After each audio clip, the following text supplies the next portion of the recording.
My name is Alia. Since childhood, I learned one rule that felt mandatory in my life: to give in. Not because I was a difficult child or liked to argue, but because I was taught early on to understand other people's situations before thinking about my own. At home, the words later and it's okay were directed at me more often than at anyone else. I grew up believing that staying quiet was the safest way to remain accepted. I was not a deprived child. I had a home, parents, an extended family. Yet in the middle of all that, I often felt like a guest who had stayed too long, present but never fully counted. When there were family decisions, I was usually informed last, not because I was completely forgotten, but because I was considered adaptable. I rarely protested. Every time I wanted to speak, I chose to hold back, afraid of being seen as excessive. My father was the most influential figure in my life. He was not a harsh or angry man. He was simply emotionally distant. To him, everything could be solved with simple logic. If something did not seem important to him,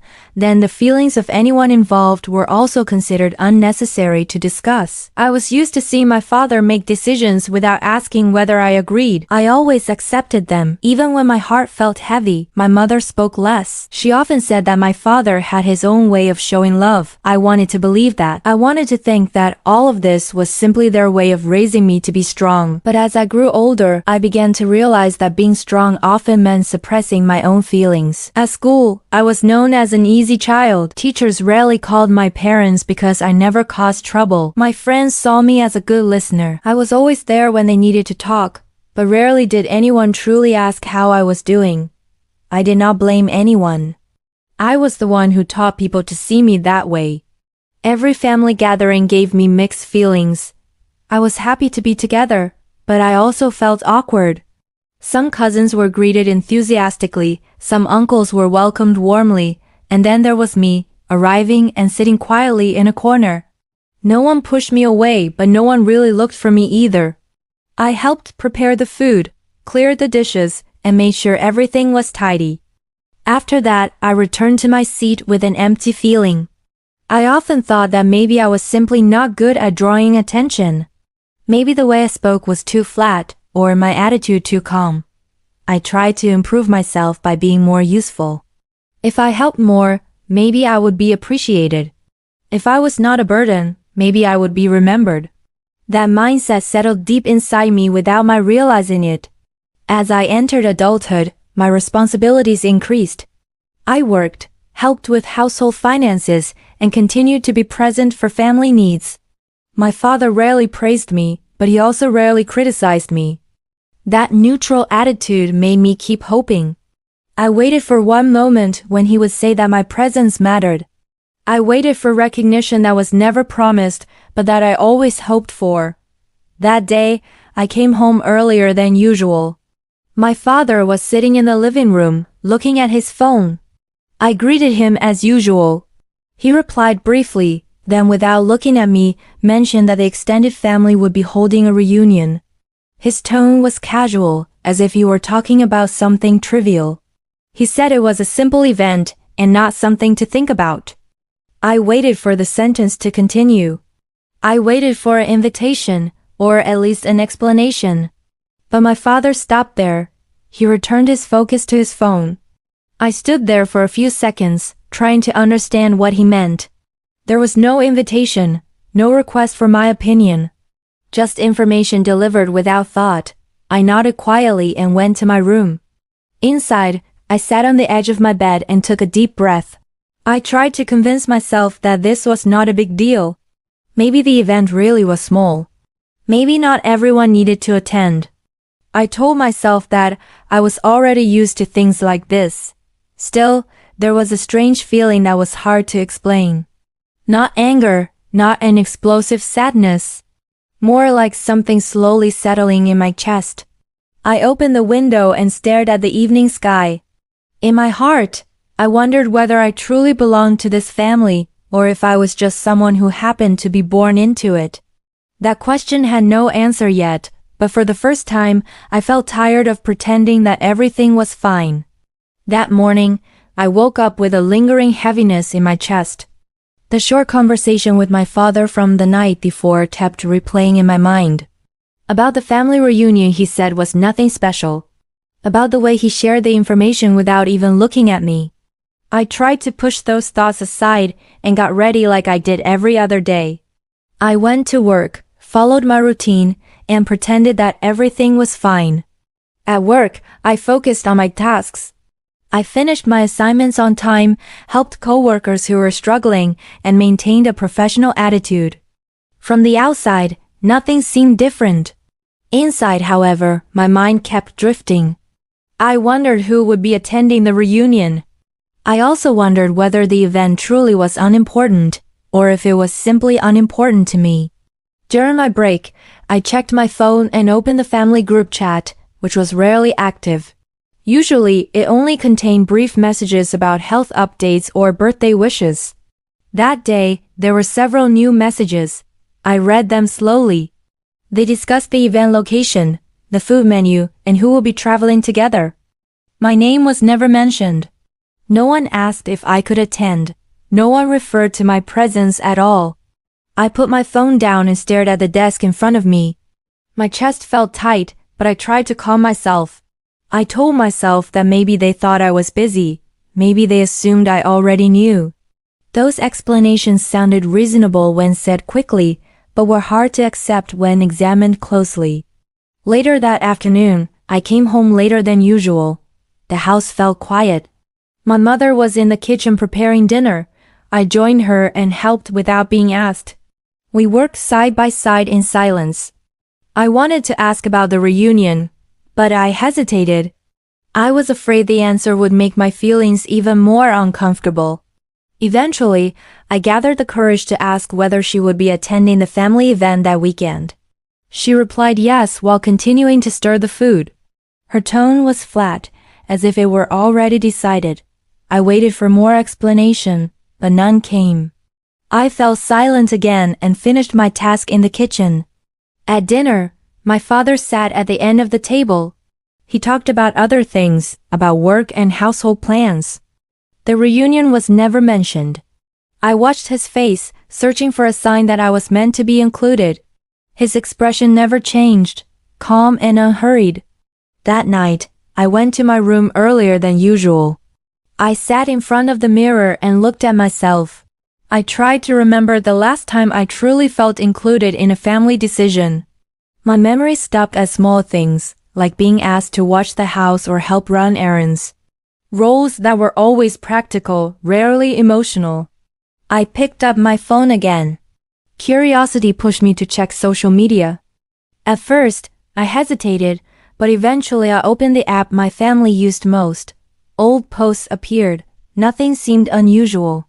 I was about to close it when a short story appeared at the top of the screen. My cousin's name was clearly displayed. I opened it. There were photos of the event preparations. A long table being arranged, balloons, and a simple banner that read, "Family Reunion." One by one, familiar faces appeared. They were smiling, laughing, and looked close. I saw my uncles, aunts, cousins, and relatives I rarely met. Everyone was there. I waited for my face to appear, even though I knew it wouldn't. I scrolled slowly, hoping I just hadn't reached the next post yet. But the longer I looked, the clearer it became that I wasn't there. Not only in the photos, but in their plans as well. My hands trembled as I lowered my phone. My breathing grew shallow. I sat on the edge of the bed and tried to steady myself. This is just the preparation, I told myself. Maybe the invitation will come later. Maybe they'll tell me soon. I repeated those words like a mantra. But beneath all the excuses I searched for, there was one truth I couldn't avoid. There was no sign that my presence was considered necessary, no personal message, no call. No simple question asking if I could come. I turned off the light and lay down. In the darkness, my thoughts grew louder. I remembered all the small moments I had ignored for years, every time I was told to give in, every opportunity I let go of to keep the peace. That night, I realized that this feeling was not new. I had simply never allowed myself to admit it before. I closed my eyes with a heavy chest. The reunion had not even happened yet, but I already felt left behind. For the first time, I was no longer sure that staying silent was always the best choice. That morning, I woke up feeling physically exhausted even though I hadn't done anything demanding the night before. Thoughts about the family reunion were still lingering in my mind. I tried to act normal as I got ready for work. I didn't want my mother or father to notice that anything had changed. I had been hiding my feelings for so long that it wasn't difficult anymore. On the way, I thought about my father. My relationship with him had always felt flat. Not bad, but never warm either. Since I was young, my father rarely asked how I felt. He gave directions instead and believed that everything would be fine as long as I followed his path. I grew up understanding that he disliked long discussions, especially ones involving emotions. When I was a child, I often hoped my father would call me over and ask about my day. What usually happened, however, were brief questions about school or grades. If my answers were good, the conversation ended.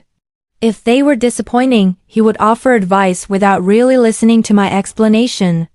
From that, I learned that speaking only when necessary was the best way to avoid tension. At the office, I buried myself in work again.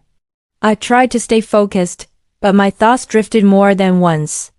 I remembered the times my father made important decisions without involving me. About school, about choosing a major, even about my first job.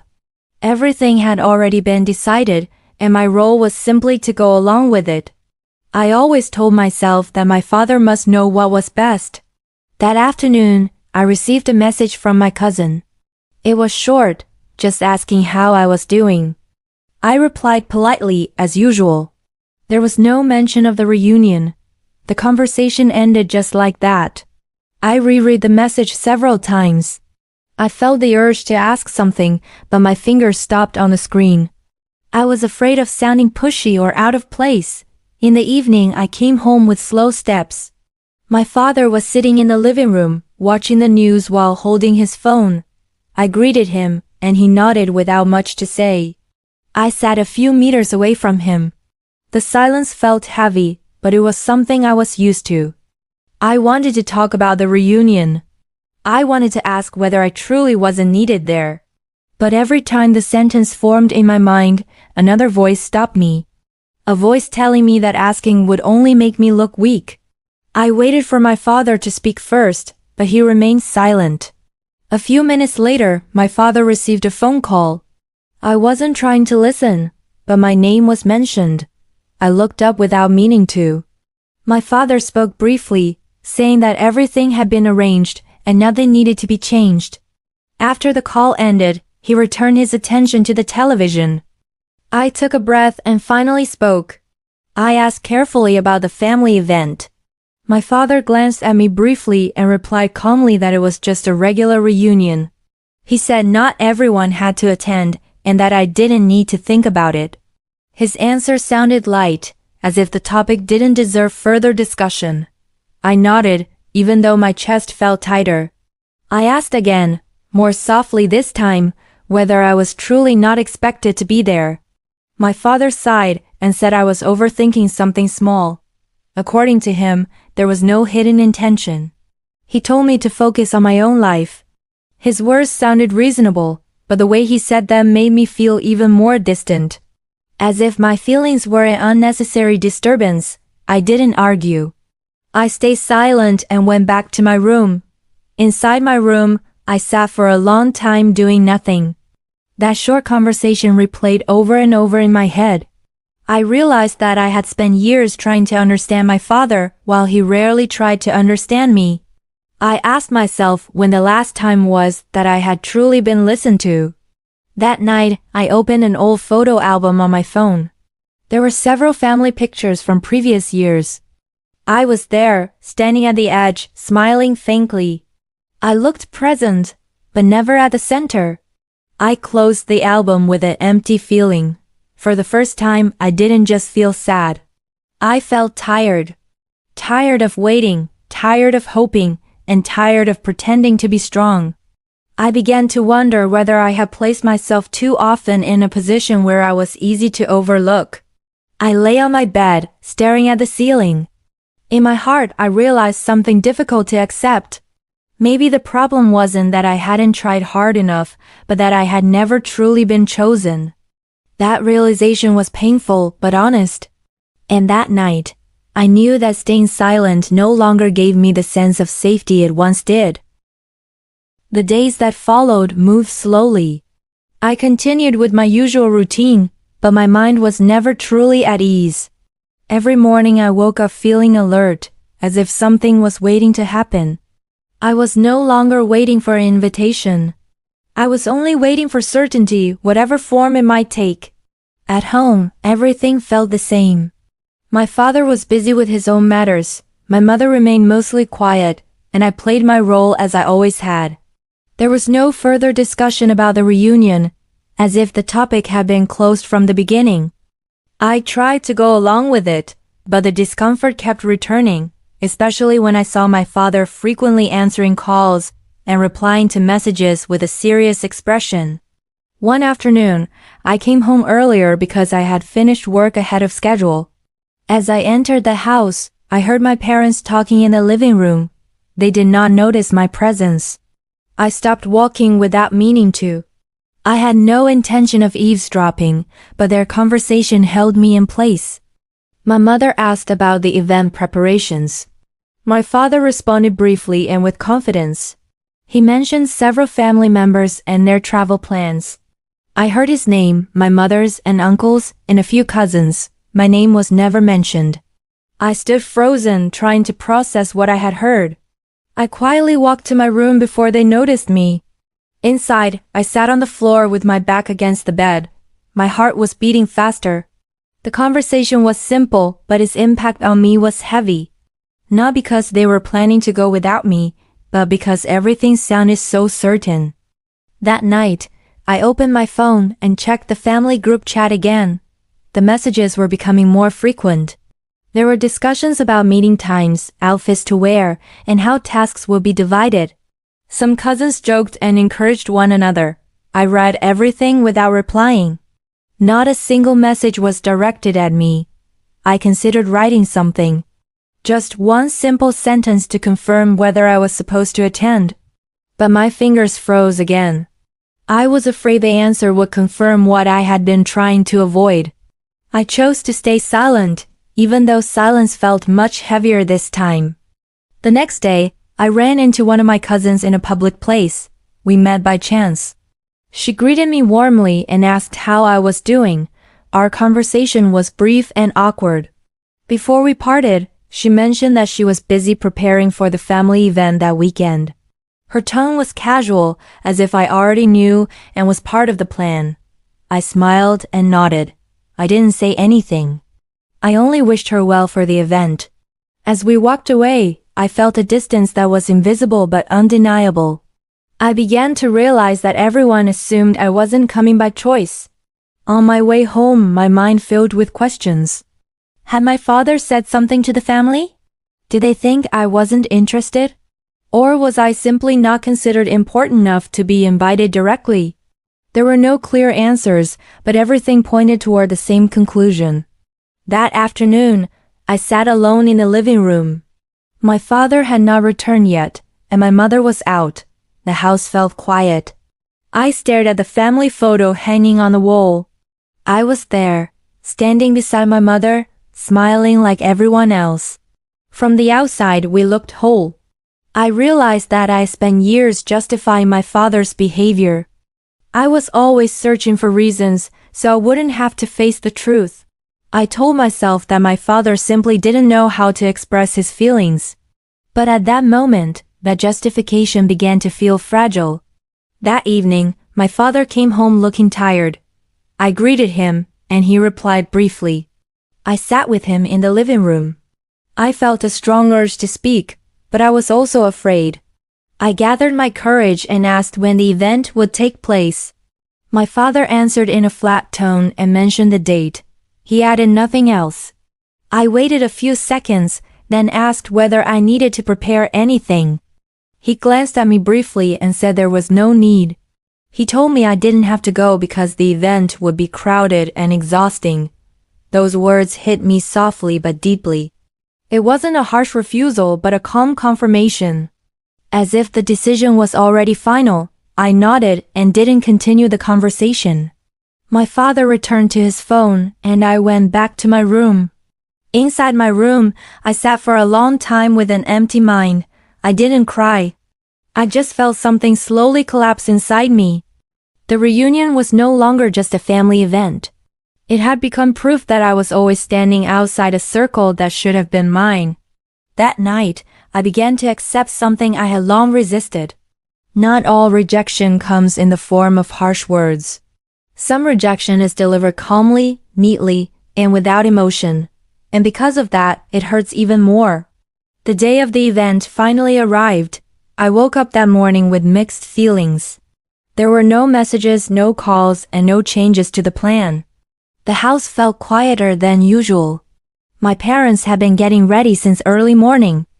I saw a small suitcase near the door and several bags neatly arranged. All of it spoke clearly without words.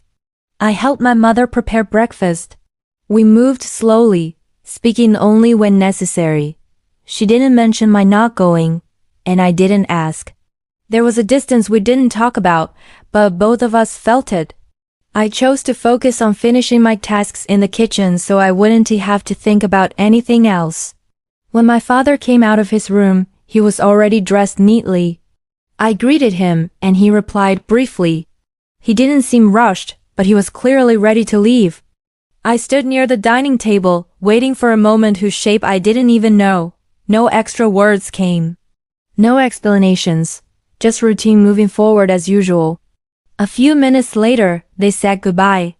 My father reminded me to lock the house and take care of myself. My mother gently patted my shoulder and gave a small smile. I returned the smile with the best effort I could manage. The door closed, and the sound of the vehicle faded away. I stood alone in the living room, feeling empty. I sat on the sofa and stared at the wall. Time moved slowly. I tried to fill the day with simple tasks. I cleaned the house, swept the floor, and organized things. My hands kept moving, but my mind stayed fixed. Every corner of the house reminded me of the fact that I had been left behind, even without any clear ill intent. Near midday, I picked up my phone. I knew what I would find, but I did it anyway. Social media was starting to fill up. The first post came from my cousin. Photos of the family traveling together, familiar faces, and cheerful captions. I scrolled slowly, trying to hold my reaction in. The next post showed the event location. Long tables arranged, simple decorations, and relaxed smiles. I saw my parents there. They stood in the middle of the crowd, looking comfortable. I zoomed in, searching for myself even though I knew it made no sense. I wasn't there. My chest felt tight. I put my phone down and took a deep breath. I didn't cry. I just sat still, waiting for the feeling to pass. But it didn't. It stayed, slowly but firmly. I tried to distract myself by watching something. I turned on the television, but the sound felt intrusive. I turned it off again. I made a warm drink and sat near the window. Outside, the day looked normal. The sun was shining, and the sound of traffic passed by as usual. The world hadn't changed, only my place within it. A few hours later, my phone buzzed again. A message came in from the family group chat. It contained a group photo and a thank you message for everyone who had attended. I read the sentence slowly. The words everyone who had attended felt like a quiet slap. I was part of that family, but not part of the everyone they meant. I closed the group without replying. I wasn't angry at them. I was just tired. Tired of feeling like I had to explain my absence. Tired of feeling like I needed to prove that I deserved to be remembered. As evening approached, I went out briefly to buy some necessities. Outside, a neighbor greeted me warmly and asked why I hadn't gone to the family event. The question was simple, but it made me pause. I answered briefly that I hadn't gone. No further explanation. I returned home before dark. I prepared dinner for myself. I ate slowly, trying to taste the food, but my thoughts kept drifting. I asked myself when I had started accepting this kind of treatment as normal. That night, I checked my phone again. More posts kept appearing. There was laughter, short stories, and a sense of togetherness that felt far away. I turned off my phone and put it in a drawer. I didn't want to see any more. I lay on my bed with the lights off. In the darkness, I finally admitted how I felt. I was disappointed. Not because I hadn't attended the event, but because I hadn't been considered necessary to invite. I felt small, but I was also being honest with myself. That night, I made one simple decision. I would stop blaming myself. I didn't know what I would do after this, but I knew one thing. I couldn't keep pretending to be strong if it meant erasing my own feelings. The reunion was over, but its impact was only just beginning. The next morning, I woke up with my head feeling heavy. Not because I lacked sleep, but because my mind would not stop working. The house was still quiet. My parents had not returned yet. I sat on the edge of my bed for a while, trying to steady my breathing before starting the day. I knew today would feel different because I could no longer ignore what had happened the day before. I made a simple breakfast and ate without any appetite. Every movement felt mechanical. After that, I cleaned the house as usual. I wanted to keep myself busy so I wouldn't keep thinking about the reunion. But the more I tried to distract myself, the clearer the images of my family's faces from my phone screen the day before became. Near midday, my phone rang. A message came in from my cousin. She thanked me for helping with some of the preparations before the event. Her words were polite and sounded sincere. I read the message several times. A strange feeling rose inside me. I helped, but I wasn't there. I was involved before the event, but erased when it actually happened. I replied briefly and politely. I didn't mention my feelings. I didn't ask for reasons. I simply said I hoped the event went well and that everyone returned home safely. After sending the message, I put my phone down and stared at the floor for a long time. My thoughts drifted back to my childhood. There were many similar moments I once considered normal. At school events, I often came alone. During award ceremonies, my father was rarely present. I was always given reasons that sounded reasonable.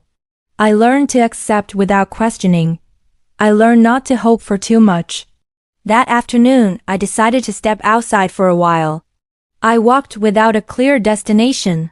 I just wanted to breathe fresh air and move away from the walls of the house that felt suffocating. On the street, I saw other families walking together. A child holding a parent's hand, soft laughter floating in the air.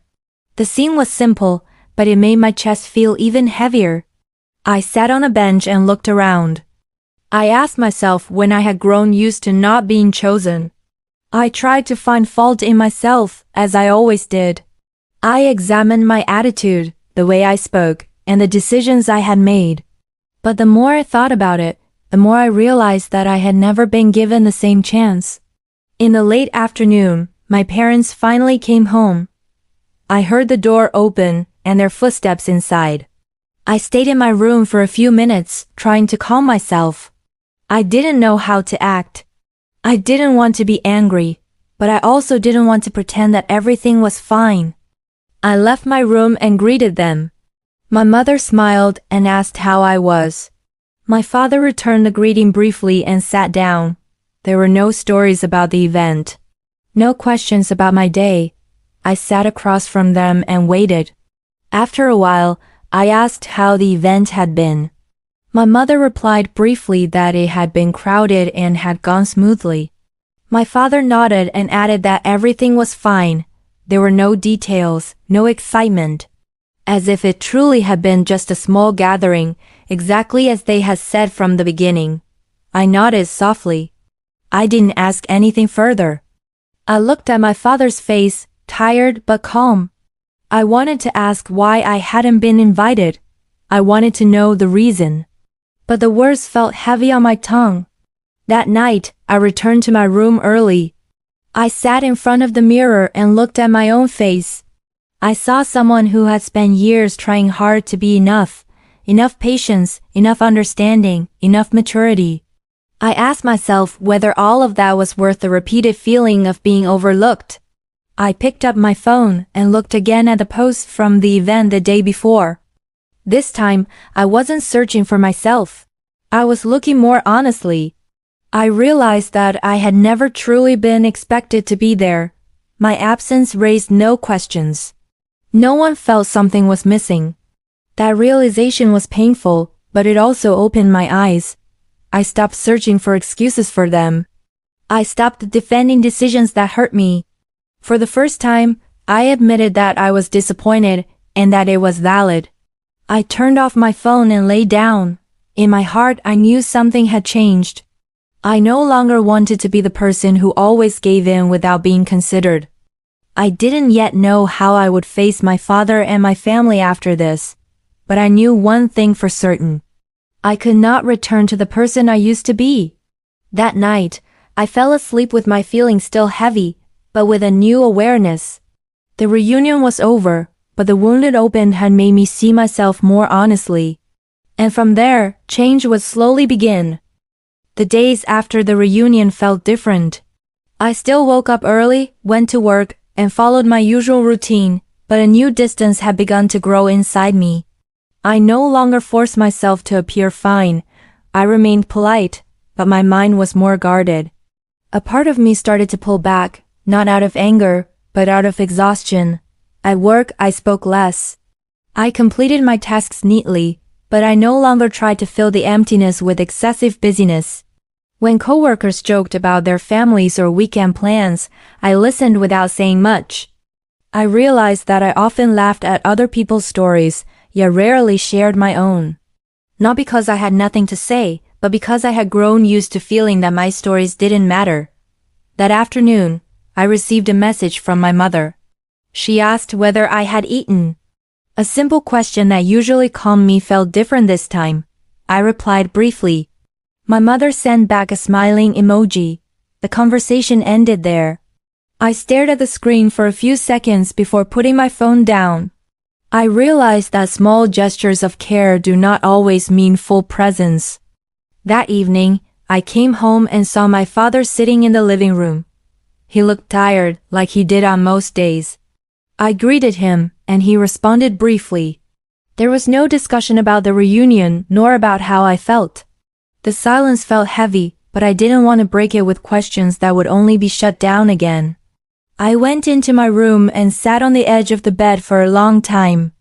I began recalling past moments I had once considered insignificant.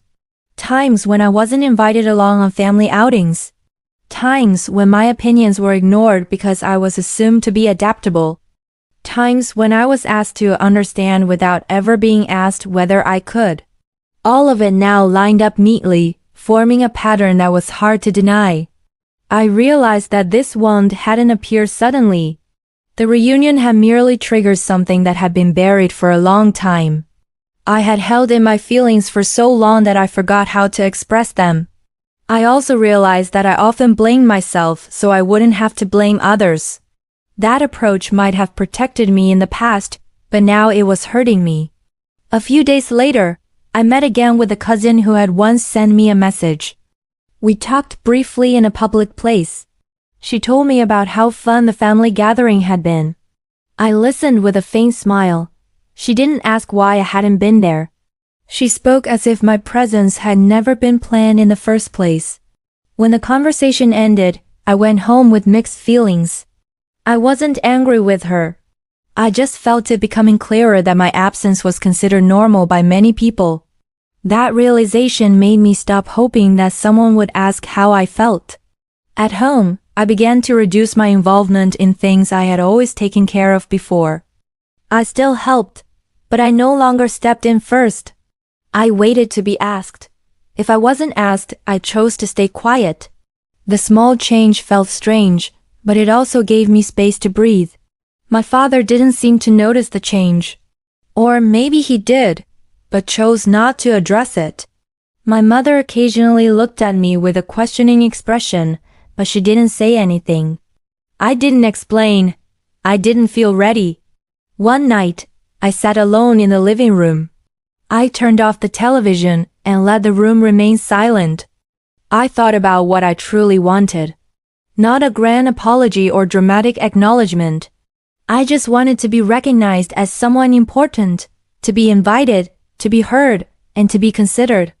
I realized that waiting for others to change without changing my own stance would only lead me back to disappointment. I couldn't control my father's decisions or my family's behavior, but I could control the boundaries I set for myself. That night, I wrote a few lines in the Notes app on my phone. I wrote my feelings without filtering them. About disappointment, about exhaustion, and about wanting to be valued.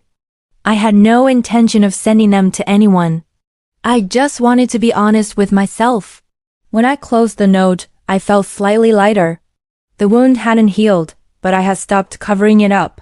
I began to understand that taking care of myself didn't mean being disloyal.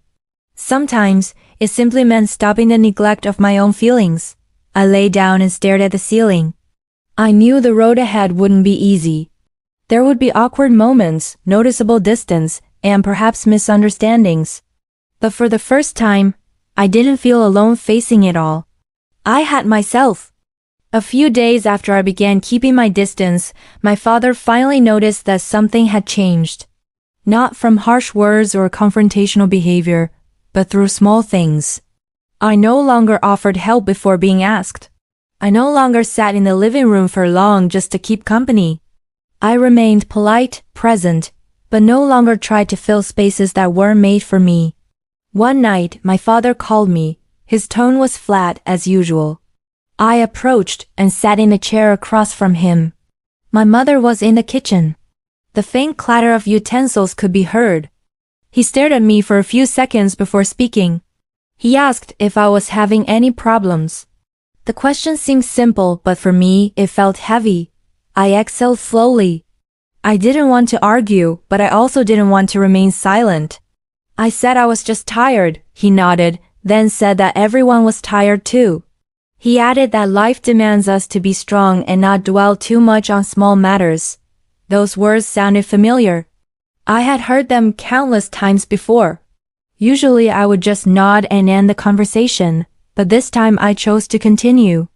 I explained that for me, those small things pile up. It made me feel unnoticed. My voice was calm but honest. My father looked surprised. He furrowed his brow and asked what I meant. I explained about the family reunion, how he conveyed the information without including me, and how I found out everyone attended except me. I didn't raise my voice. I didn't accuse him. I simply shared what I felt. He listened without interrupting, but his expression grew defensive. After I finished, he said I was too sensitive. According to him, not every decision needs everyone's input. He said he never intended to hurt me and that I should understand his position. Those words tightened my chest. I looked at him and said I had understood too often but was rarely understood in return. I told him I wasn't demanding special treatment. I just wanted to be considered important. I wanted to be invited or at least given an honest explanation. My father exhaled deeply. He said I was grown and shouldn't make an issue out of such things. He mentioned that family remains family, even if it's not perfect. His words sounded like the conversation's closing statement. I remained silent for a moment. I realized this conversation wouldn't unfold the way I had hoped. But I also knew that staying silent now would only repeat the old pattern. I said that I valued my family, but I also needed to value myself. I explained that I had often felt overlooked, and that feeling was real to me. My father studied me longer this time. There was no anger in his face, but no clear empathy either. He said he never meant to make me feel that way, and added that he didn't to know what else to say. I nodded.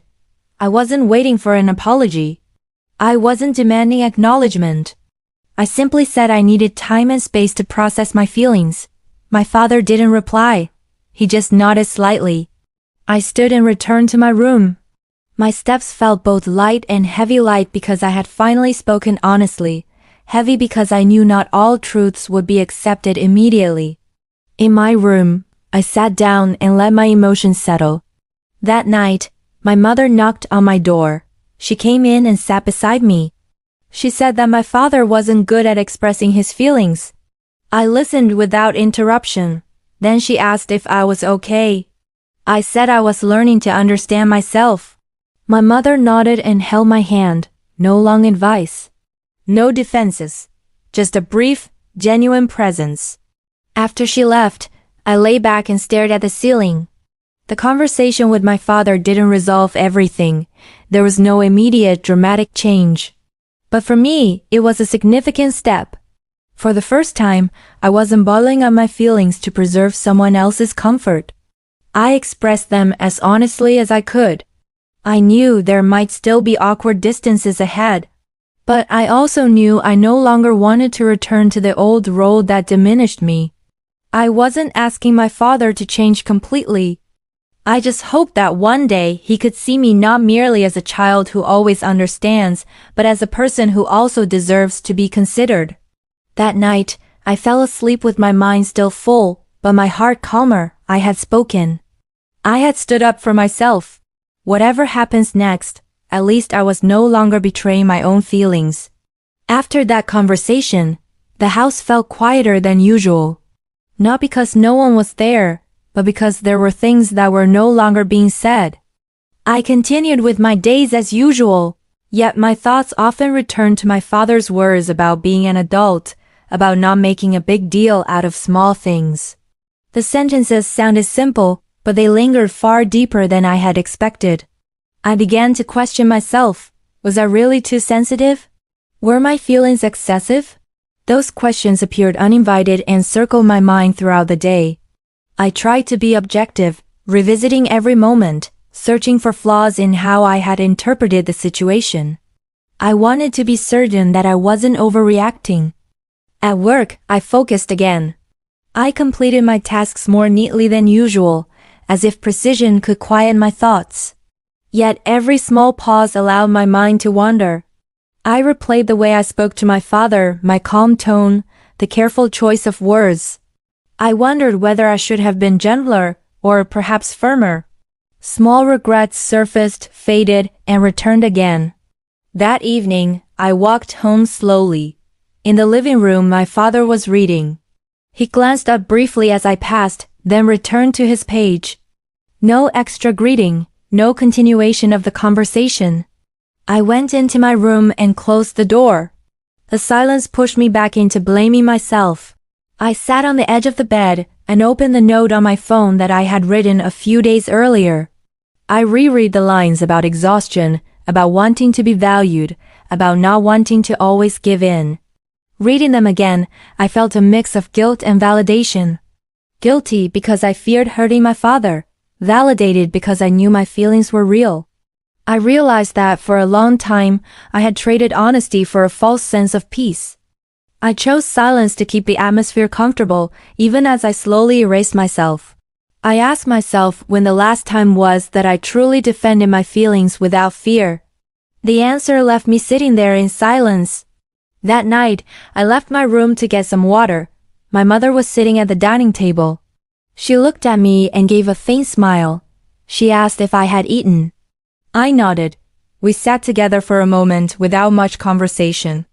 Then she said that my father was not someone who easily admitted his mistakes.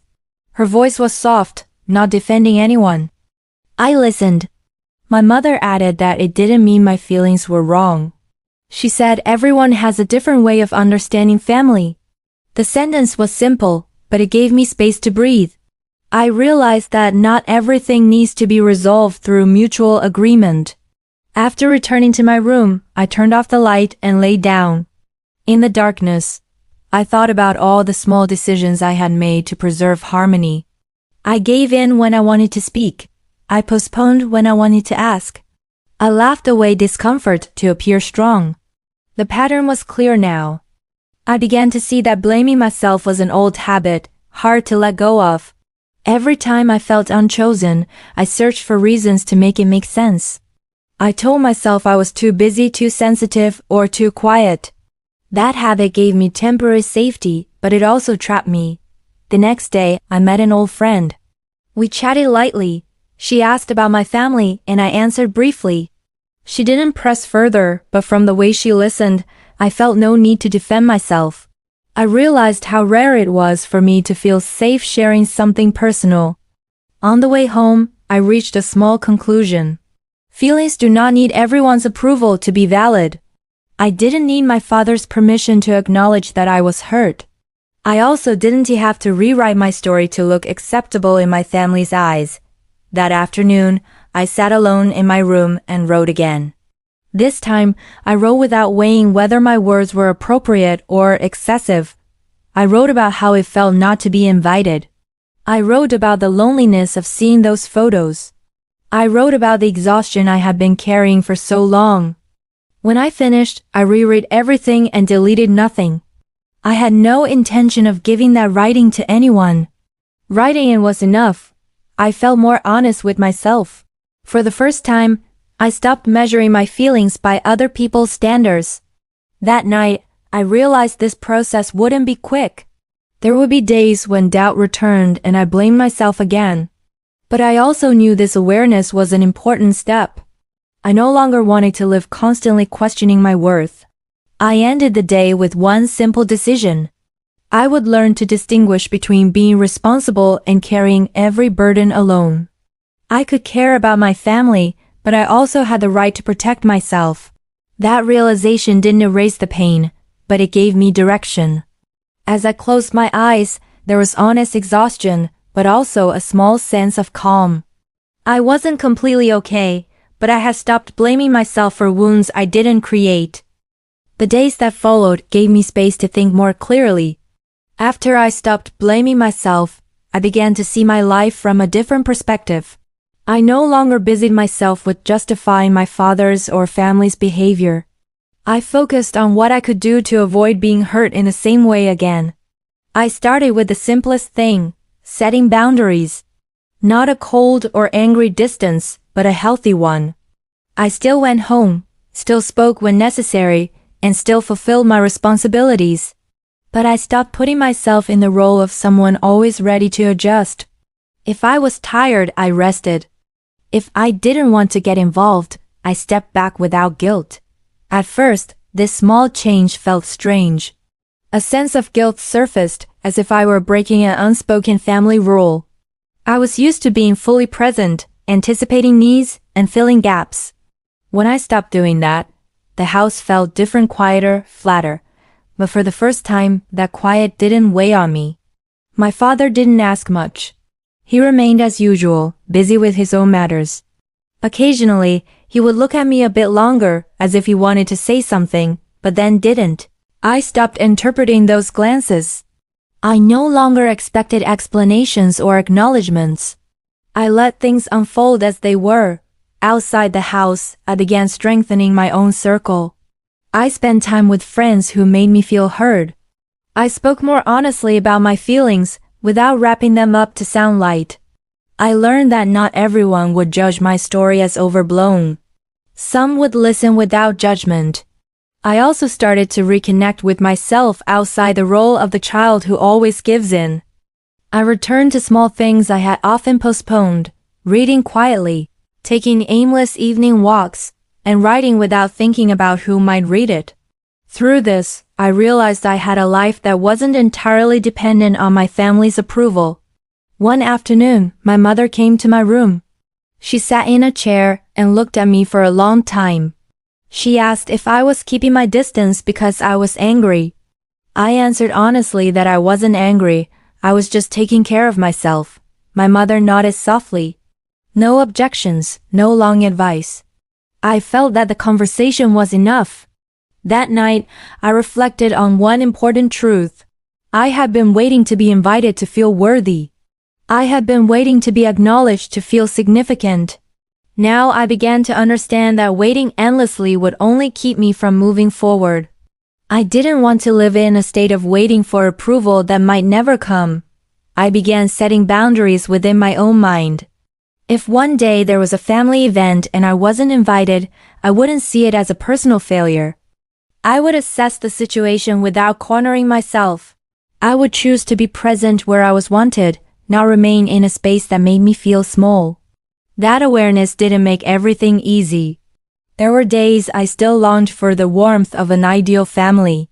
Nights when I wondered what it would have been like if my father were more open. But I no longer allowed those questions to control my steps. I looked back at the reunion with a calmer distance. I realized that event wasn't the end of everything, but the beginning of a necessary change. If I continued ignoring it, I would remain in the same place. The reunion forced me to stop denying reality. Slowly, I began to feel more whole. Not because the situation had drastically changed, but because the way I approached it had changed. I no longer measured my worth by invitations or the attention given by others. I began to trust that my presence was enough, even if not everyone acknowledged it. One night, I sat alone in the living room. My father had gone to his room. The house felt quiet. I realized I no longer felt alien in that space. I was present in my own way, without needing to over-adjust myself. I knew this journey wasn't over. There would be conversations left unanswered and feelings not fully healed. But I also knew I had taken a step forward. I stopped chasing recognition that exhausted me. I chose to stand in a place where I didn't have to shrink. That night, I closed the day with a steadier sense of self, not overly happy, but not broken either. I stood in the middle on my own feet. For the first time, I didn't wait for anyone to make me feel enough. Several weeks had passed since I began creating distance with my family. There was no dramatic event that suddenly changed everything. No heartfelt apology or acknowledgement I had once hoped for. Yet there were small, tangible changes, especially within myself. I no longer waited for signals from others to decide my next steps. One day, my father asked to talk. It wasn't a long conversation, just a brief exchange in the living room. He asked about my work and my plans going forward. The questions sounded ordinary, but to me they felt different because they rarely happened. I answered simply without attaching hidden hopes. I wasn't trying to impress him. I was just being honest. My father listened without interrupting. He didn't offer long advice like he used to. When I finished, he nodded and told me to take care of myself. The sentence was short, but not cold. I didn't know whether it was a sign of concern or just habit. I chose not to overinterpret it. I accepted it as it was. That conversation made me reflect. In the past, I would have waited for moments like this, searching for signs that I was finally being acknowledged. Now, I saw it as a neutral interaction, nothing more, nothing less. I no longer burdened myself with expectations that could hurt me again. Outside the house, my life felt more balanced. I began to say no without guilt. When a request felt draining, I considered it honestly. When I needed rest, I allowed myself that time. I learned that taking care of myself didn't mean rejecting responsibility, but choosing consciously. I also began to realize how often I had shown up for others, while rarely showing up fully for myself. I had been so busy adjusting to be accepted that I forgot to listen to my own needs. Now I was slowly repairing that. One afternoon, I sat in my room and reopened old notes on my phone. I read my earlier writings about disappointment, suppressed anger, and exhaustion I had never admitted. Reading them again felt like looking at an older version of myself, someone trying desperately to endure without knowing when to stop. I didn't delete those notes. I kept them as reminders. Not to blame anyone, but to remember how far I had come. I understood that this process wasn't linear. There will be days when doubt returned and I wanted to give up. But I also knew I was no longer facing it all alone. My relationship with my mother changed as well. She didn't ask much, but her behavior became more careful. She no longer relied on me for everything. When I declined to help, she didn't push. Those small shifts made me feel more respected, even though nothing was said out loud. I realized that family doesn't always have the capacity to give us what we need. Not because they are cruel, but because of their own limitations. That understanding didn't erase the pain, but it helped me stop demanding things they might never be able to give. One night, I sat alone in the living room. The television was off, the lights dim. I thought about my future, about a life I wanted to build without constantly looking backward. I wanted to create a life that didn't depend on fragile validation. I didn't know whether my father would ever truly understand my feelings. I also didn't know if my family would change. But for the first time, that uncertainty didn't scare me. I no longer tied my happiness to possibilities I couldn't control. I began to see myself as a whole person, not just a child who always had to give in. I had a voice, boundaries, and choices. These things might seem simple to others, but to me they were the result of a long process. That night, I closed the day with a sense of calm. There was no grand victory, but there was honest acceptance. I accepted my family with all their flaws. More importantly, I accepted myself without conditions. I knew the final chapter was still waiting. There would be one decision I had to make, not a decision to cut ties, but a decision about how I wanted to move forward with my life. And for the first time, that decision was entirely in my hands. Time passed without many signs. There were no major events that nearly healed all the wounds. Yet, I felt a slow and real change. I no longer woke up anxious about my place in the family. I no longer waited for opportunities to prove myself. My life moved forward on my own terms. One morning, I sat on the porch with a warm drink. The air felt light. I realized that I no longer felt like a stranger in this place. Not because everything had improved, but because I had stopped demanding myself to always adjust. I was present as myself, with clear boundaries. My father passed by and greeted me. A brief greeting in his usual tone. I replied calmly. There was no stiff distance, but also no effort to appear close. Our relationship was at an honest point, neither warm nor cold. I could accept it. I began making small plans for myself, plans that didn't need anyone's approval. I wanted to expand my life beyond home. I wanted to pursue things I had postponed for so long because I felt undeserving. I realized that waiting for the right time only kept me stuck. A few days later, I spoke with my mother. We sat together in the kitchen. I told her I wanted to be more independent and not always stay at home. She listened with a calm expression. She didn't ask long questions. She simply nodded and told me to take care of myself. No refusal, no drama. That conversation made me certain that I didn't need to explain every step I took. I had the right to choose my own path. I wasn't abandoning my family. I was simply no longer making them the center of all my decisions. I started keeping busy with things that nurtured me. I worked more focused, not to prove anything, but because I enjoyed it. I filled my time with activities that made me feel alive. I met new people who saw me without the burden of the past. Occasionally, memories of the reunion still surfaced, but they no longer pierced me. I saw it as part of the journey that brought me here. Without that event, I might still be unconsciously giving in. I no longer regretted what had happened. One night, I sat alone and wrote again. This time, my writing was different. I didn't write about pain, but about realistic hope. About a life that isn't perfect, but is honest. I wrote about myself learning to stand without needing the spotlight. I realized that family doesn't always change the way we want, but we can change the way we respond. I didn't cut ties.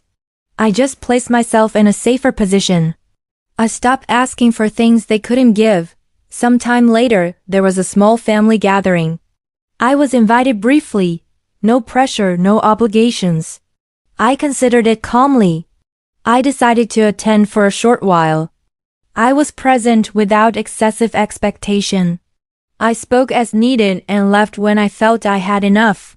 When I returned, I didn't carry disappointment. I didn't carry pride either. I carried calm. I knew when to be present and when to step back. That decision was entirely mine. That night, I stood in front of the mirror and looked at myself. I saw someone who no longer shrank to be accepted. I saw someone who chose honesty, even if it wasn't always comfortable. I smiled slightly and felt enough. I understood that self-worth doesn't come from invitations or acknowledgement. It grows from the courage to choose oneself without harming others. I no longer forced myself into spaces that didn't make room for me. This story doesn't end with a grand victory. There were no long embraces or words of apology that erased everything. But one thing was clear. I was no longer lost within my own family. I stepped into the next day with lighter steps. I carried the past as a lesson, not a burden. I knew who I was and what I needed. That was more than enough. For the first time, I felt in the right place. Not because everyone accepted me, but because I fully accepted myself.